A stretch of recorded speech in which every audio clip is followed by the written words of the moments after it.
Blocchi di cemento all'imbocco del ponte di Riviera sul Bacchiglione Roncaiette tra Casalserugo e Polverara. Dopo il nostro servizio, nel quale abbiamo mostrato come nonostante il divieto i camion continuassero ad attraversare il ponte, visionato anche dal sindaco di Casalserugo, il comune passa alle misure forti.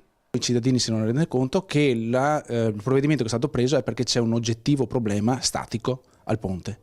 Non è un provvedimento di altra natura, ma è legato proprio alla sicurezza fisica, per cui per evitare veramente il peggio i camion pesanti lì non devono passare assolutamente. E dopo il nostro servizio sono iniziati i controlli della polizia locale sul ponte, dove oltre al divieto di transito ai mezzi superiori ai 35 quintali è in vigore anche il limite dei 30 all'ora per tutti i veicoli.